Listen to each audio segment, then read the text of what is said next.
It's the man with the master plan. It's me. I just got done. Happy Labor Day, by the way, for all you people out there that are Americans and celebrate Labor Day.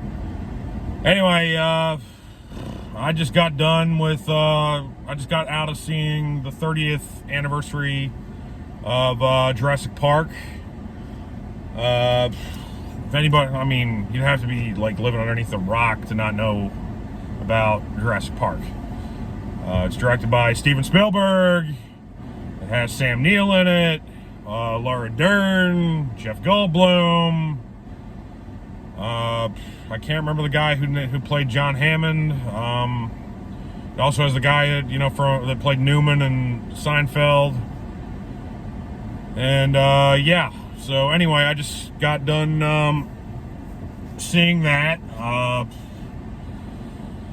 Let's see. My only for the 30th anniversary, they had it in 3D, which I believe. I mean, I saw the 20th anniversary 10 years ago with my late wife when they released that in theaters, and I believe that was also in 3D. So, my only gripes is, I'm not a real big fan of 3D movies, never have been. I've tried to give them a chance. The last 3D movie I think I saw was Avatar, with The Way of the Water, that came out, and right at the beginning of the year / end of the year of last year. And that was like 3 hours and 15 minutes of, my God, like I just want to take the glasses off.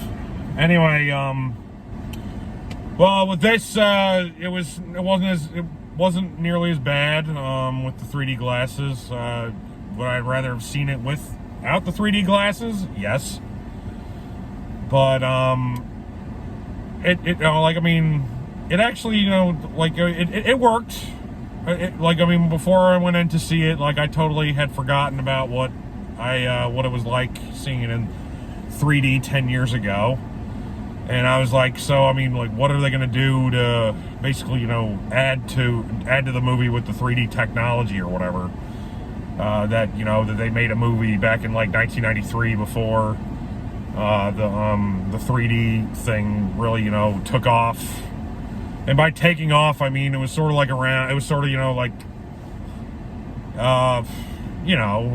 during the.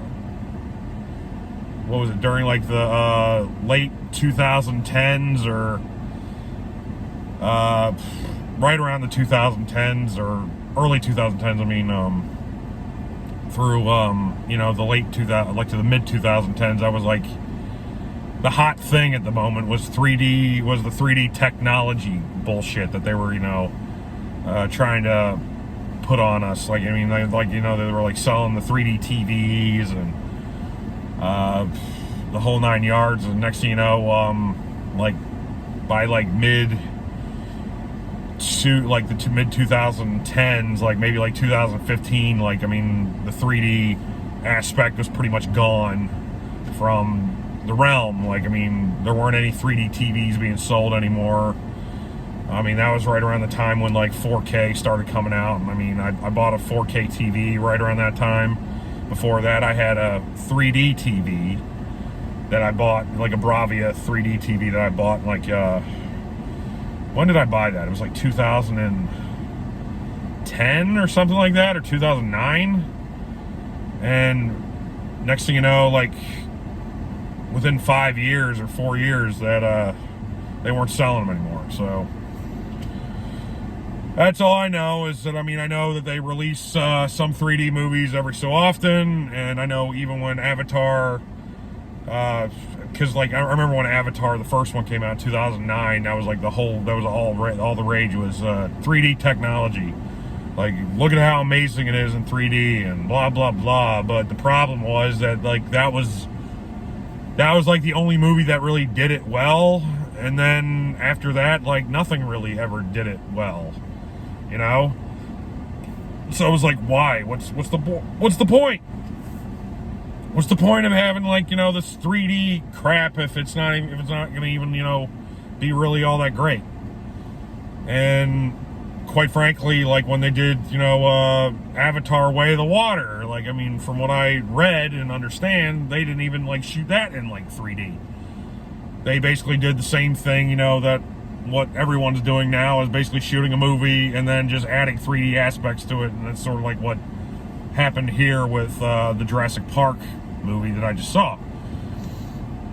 So anyway, Jurassic Park, I mean, it's like, it'll always be a classic. And when I saw that they were, like re-releasing it for the 30th anniversary, I was like, even though I'd already seen it, like when the 20th anniversary came out, I want to see it in theaters again. So I went and I saw it, and I mean, there were tidbits of the film that I picked up that I didn't really pick up when I first saw the movie, or when even like the 20th time I've seen the movie. Such as, like I had been, been watching stuff on, like Willy Wonka and the Chocolate Factory back, and like, stuff on that, like people's like tidbits about that, about how like in that movie there's really like there's like really no bad guy in that movie. And I can argue with Jurassic Park, you can basically say like the same thing, that there's like no really like there's like, it's sort of like Willy Wonka and the Chocolate Factory, where there's like no bad guy in the movie, really. There's like no antagonist that you're basically rooting against. I mean, Nedry in the movie, yeah, he's an asshole. Like, what he did was like an asshole-ish thing, but we don't really know the backstory of what happened with him and Hammond. I mean, we know that, that like he was gonna basically take the research that InGen had, like basically came up with over the last like decade or so to clone these dinosaurs, and he was going to sell it to the highest bidder. But we don't really know like how, like the backstory between him and Hammond on why the relationship went sour. All we know is just basically like Nedry wasn't happy with his pay. He's the only IT guy on like that's basically that's running the park on Hammond's dime, which is funny because Hammond is like, we spare no expense, but yet I guess you do spare an expense because you don't pay the IT people what like basically what they want to help run your park. And so I just noticed that was kind of weird, and so we don't really know why their relationship went sour. It just went sour, and then the next Nedry is going against the grain, and he's trying steal the like the DNA samples from all the dinosaurs that are in the park to sell it to the highest bidder, so that they can basically catch up to InGen and Hammond's research. And quite frankly, like, and he's basically pointed as like the bad guy in the movie, isn't it? And quite frankly, I mean, yes, it's really shitty what he did about shutting down the whole park for for selfish purposes, to basically like to cash out. But I mean, we don't really know exactly like when when he was. I mean, this could have been like the only opportunity that when Dachshund meets him at the beginning, that they could basically go ahead and do this. And this was because, I mean, quite frankly, Jurassic Park was on the verge of being shut down because of like what happened at the beginning with the one worker that got eaten, that they were basically being sued by the family member of that. And then so the lawyer of the investors for that were going into this thing with Hammond, because Hammond wasn't actually just the main guy. I mean, it's sort of like a stockholder, like a shareholders thing, like that all the stockholders and InGen, they want to know that this park is going to be feasible and not going to be like a detriment to their bottom line. So, sort of like what happened with the Batwoman movie with in Warner Brothers when, when the new owner of Warner Brothers came in from Discovery, that, when he just canned that, and he just basically said, we're not going to release this. It's gonna hurt our bottom line more than it's gonna, help us succeed. That we're just gonna basically cut it and not release it. And so that's sort of like what's going on with here in Jurassic Park, where they bring in the attorney, and the attorney is the attorney for the investors, for shareholders. He's gonna basically be like the bottom line, or whether or not the park is going to be open or closed. So Nedry really only had like one opportunity. Otherwise, like if it was closed because the shareholders didn't like the report that they were getting from the attorney, then how is he supposed to basically go and clean house and take what he needed to sell to the highest bidder? He can't. So he basically did what he could. Unfortunately, the weather didn't hold up, and then they ended up going through a hurricane and the whole 9 yards. But I mean, so quite frankly, just get back to my point about there not being really like a bad guy in this movie. Because I know when the movie came out, we want to point fingers at the dinosaurs and say that they're the bad guy of the movie, but quite frankly, they're not.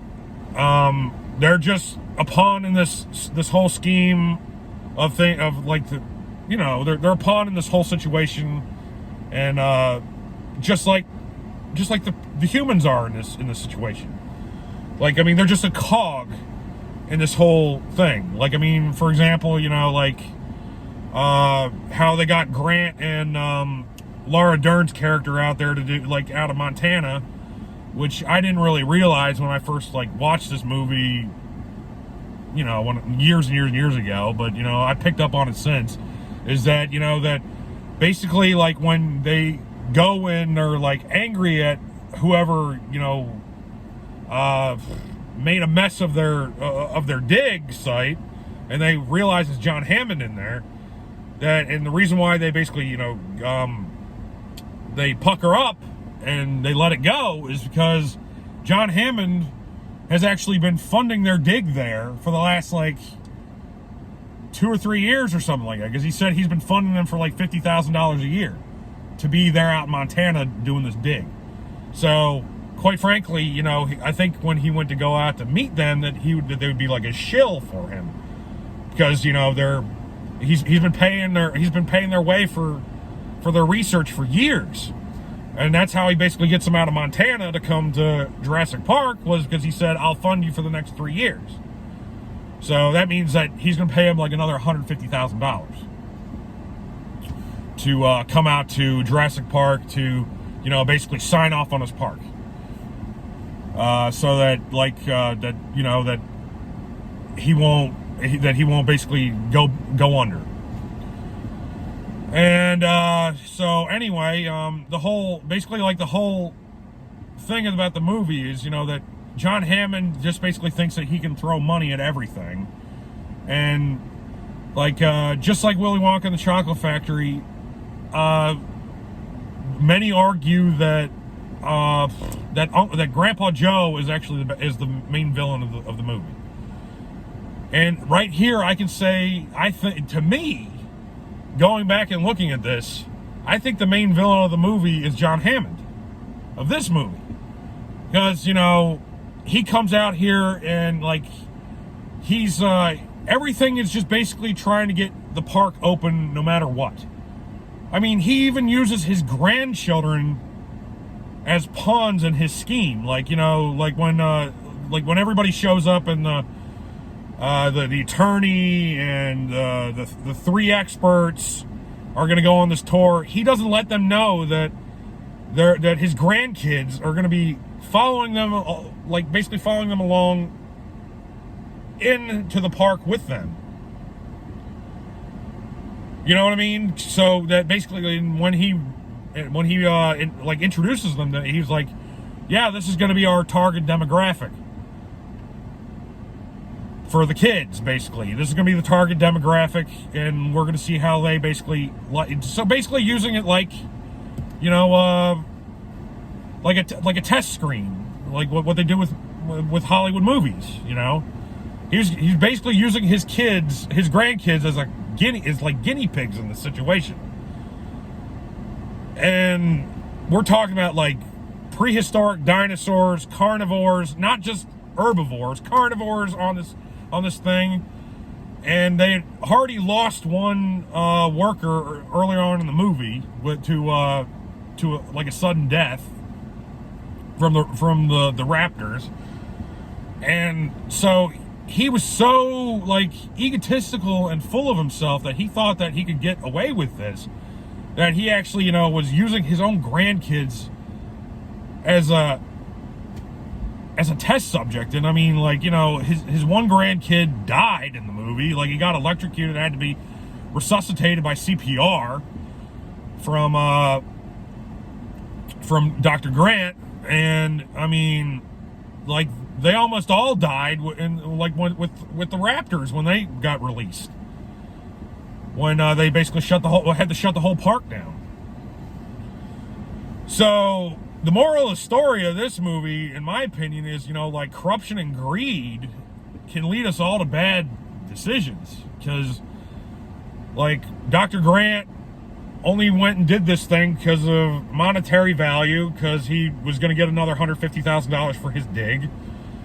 And he thought that, okay, well, I'll just go ahead and I'll just do this, and we'll be able to write it off, and I'll be able to, you know, do my dig for another 3 years on the rich guy's expense. And the rich guy basically thought, you know, that, like, all he saw was dollar signs about how when this park opened that he was going to make millions and billions of dollars, because, like, no other park is going to have, you know, live dinosaurs on their tour. And he didn't really see, you know, the dangers in what he was doing by, you know, like, breeding, you know, like velociraptors, for example. And he thought, you know, that they just bred, you know, females, that they would be okay. And then you find out, like, during the movie, that the only females dinosaurs are basically breeding without any males. So life has found a way, just like Dr. Ian Malcolm says in the movie. So anyway, that's just what I had to take. That's what I got out of the film.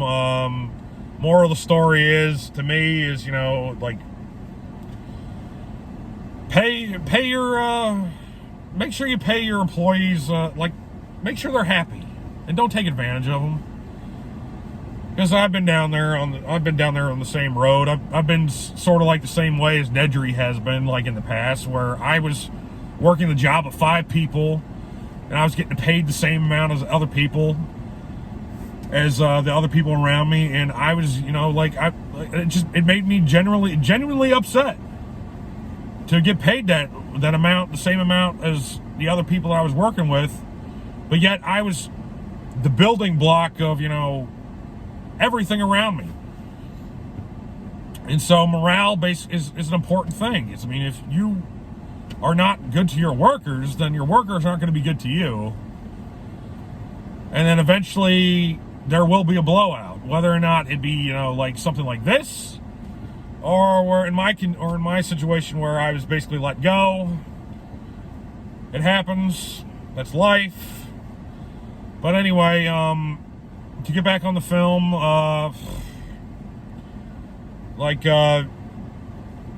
to me, I think this is John Williams' like finest moment. I think, to me, this is quite personally, I think this is my favorite score of his. He's amazing. God bless John Williams for as long as we have him. I know he's in his 90s now, and so he's not really doing much anymore. But anyway, God bless John Williams.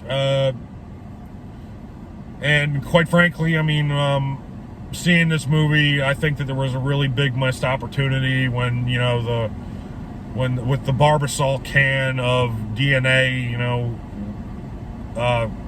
slips out of Nedry's pockets after he's eaten by the Dilophosaurus, and it gets covered in mud right there. Like, I mean, if it were me and I was making a movie, I would have made the sequel based off of that, not based off of what we got from the Lost World.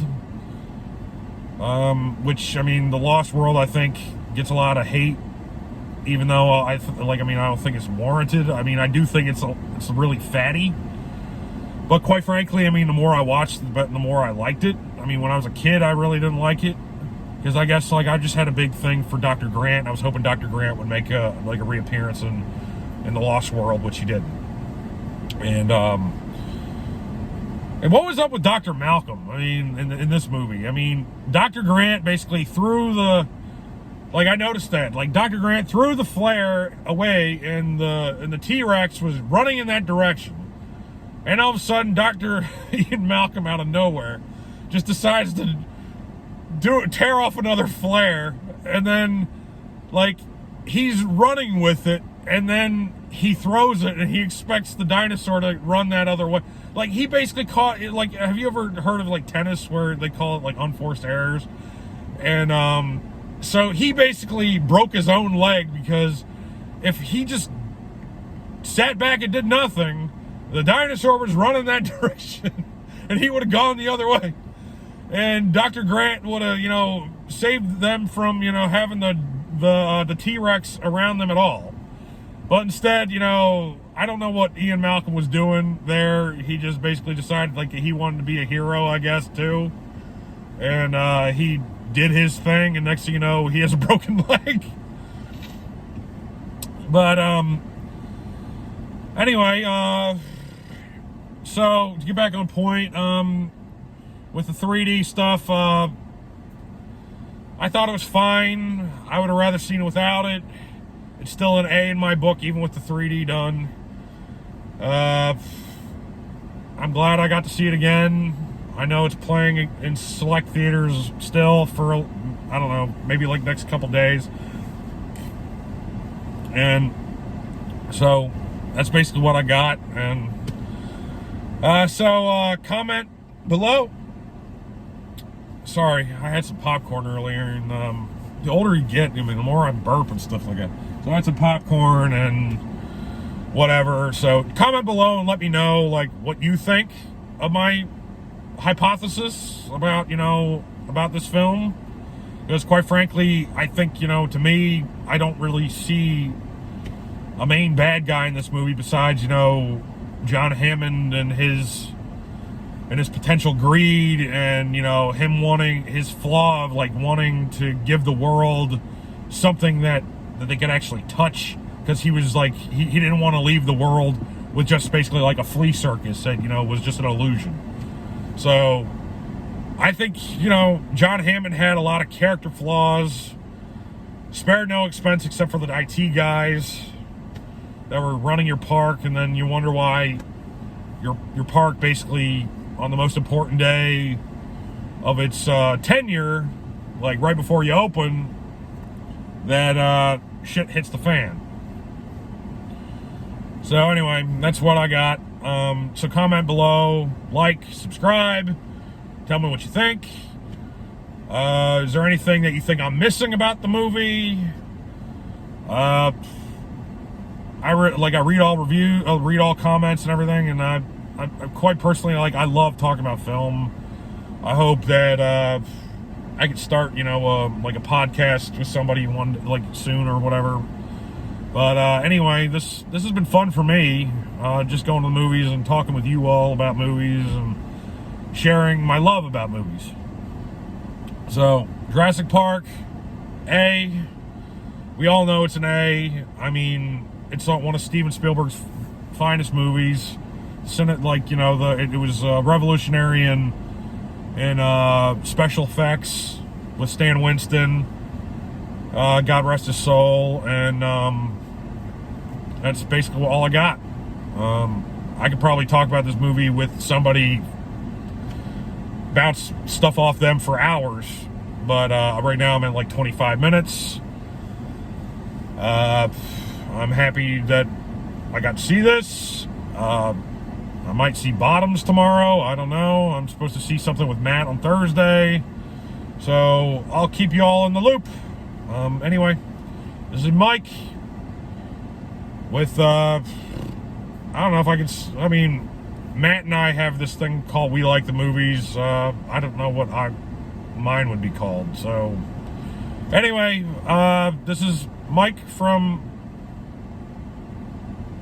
my channel, and I'll think of a name eventually, I guess. So anyway, like, subscribe, comment below, share with people. Let me know what you think. I always love talking things out with everybody. Follow me on Twitter at Replicant Pinky. And that's all I got. Have a good night. Bye-bye.